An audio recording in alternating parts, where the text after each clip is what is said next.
बिस्मिल्लाहिर्रहमानिर्रहीम अस्सलामु अलैकुम वरहमतुल्लाहि वबरकातुहू वेलकम छु बी एक लट सान यथ यूट्यूब चैनल पे यथ जन नाव छु देसी जायका विद इंशा वीडियो स्टार्ट करने ब्रोट अगर तुम सान चैनल पे नई छु सन यूट्यूब चैनल करो सब्सक्राइब वीडियो करो लाइक तो शेयर बे दीजो पन फीडबैक आज बनाओ इस वांगन तो कोकुड़ यमिच रेसिपी बह तुम शेयर कर तो करो वीडियो स्टार्ट। रेसिपी बनाने खतर कोकुड़ निमुत गोडनेथै साफ करित थोमुत वन त्रो अत मज जामुत दोध 3 चमचे बी त्रावन अत मज बादाम पाउडर चमचे 1 दानवल पाउडर चमचे 1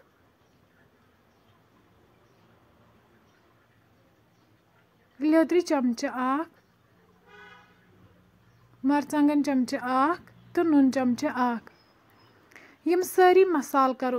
असल पे मिक्स वन दिमो लगभग ये अड़िस घंटस रेस्ट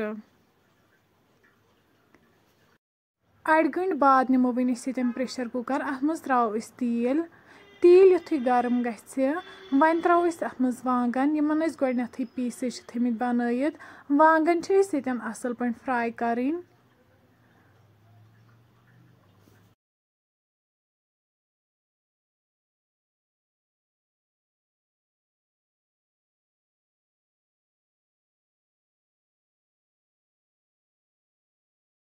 वांगन युथु फ्राई गसन अम पत कड़ोक वन अकिस प्लेटस मज नबर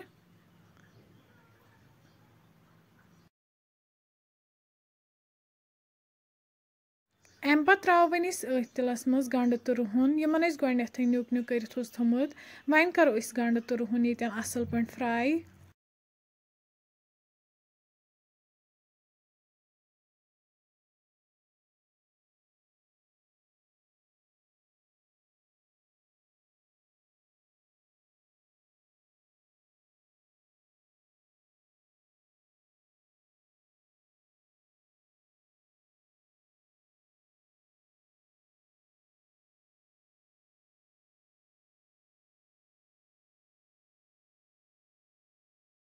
गंड तो रुहन युथु फ्राई गम पत करो वन अत मज कोकुड़ ऐड वन कोकुड़ तीस कालस फ्राई कर यीस कालस नी तेल वापस दिए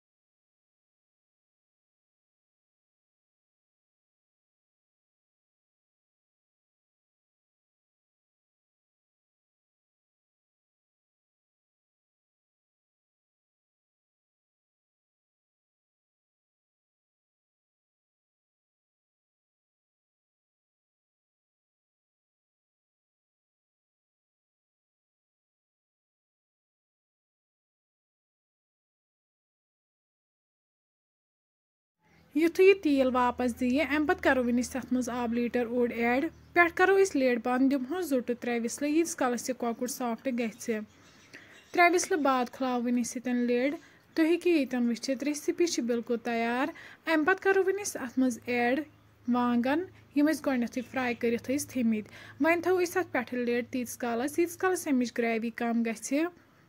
10 मिनट बाद तुलो वन लेड थोद माशाअल्लाह तुम हेकि यन वुचित सन रेसिपी बिल्कुल तैयार अम पत कड़ो वन अकिस बाउल मज नबर वन करो रेसिपी गर्मा गर्म सर्व बतस सत